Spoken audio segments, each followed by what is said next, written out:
महाराष्ट्रामध्ये यंदा महायुतीचं सरकार, मात्र 2029 मध्ये एकट्या भाजपचंच सरकार येणार। भाजप मेळाव्यात अमित शहांचं मोठं वक्तव्य, सत्तेसाठी साम दाम दंडभेदाचा वापर करण्याच्याही सूचना। 2029ला अजून बराच वेळ एका पक्षाचं महाराष्ट्रात सरकार येऊ शकत नाही। अमित शहांच्या दाव्यावर एकनाथ शिंदे आणि अजित पवारांचं वक्तव्य, तर शहांची भविष्यवाणी हास्यास्पद, जयंत पाटील यांची टीका। लव्ह जिहादच्या तब्बल 1 लाखांपेक्षा जास्त तक्रारी, देवेंद्र फडणवीसांचा खळबळजनक गौप्यस्फोट, तर लोकसभेत वोट जिहाद झाल्याचाही आरोप। शिवसेना शिंदे गटाचा दसरा मेळावा बीकेसी मध्ये होणार। मेळाव्यासाठी तब्बल 40,000 शिवसैनिकांची आसन व्यवस्था, फुटीनंतरचा तिसरा दसरा मेळावा।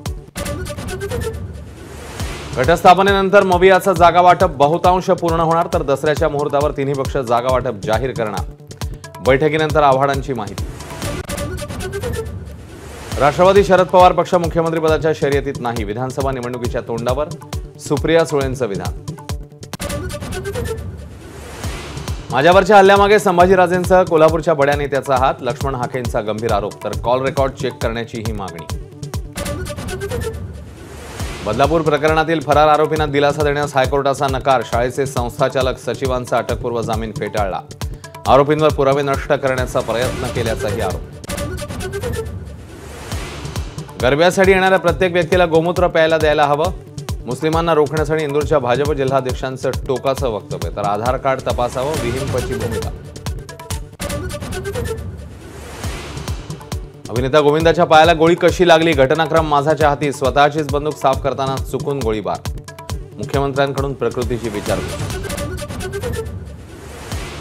मुंबई पुणे महामार्गावर प्रवाशांच्या मदतीसाठी ई शिवनेरीमध्ये आता शिवनेरी सुंदरी, एसटी महामंडळ अध्यक्ष भरत गोगावले यांची माहिती। उत्तर प्रदेशातल्या वाराणसीमध्ये शिर्डीच्या साईबाबांच्या मूर्तीवरून वाद, सनातन रक्षक सेनेने 14 मंदिरातून मूर्ती हटवल्या।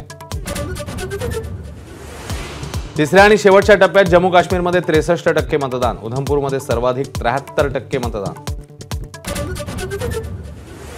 रोहित सेनेने कानपूर कसोटी अवघ्या 2.5 दिवसात जिंकली, मालिका 2-0 ने खिशात, जयस्वाल सामन्यात तर अश्विन मालिकेत सर्वोत्तम।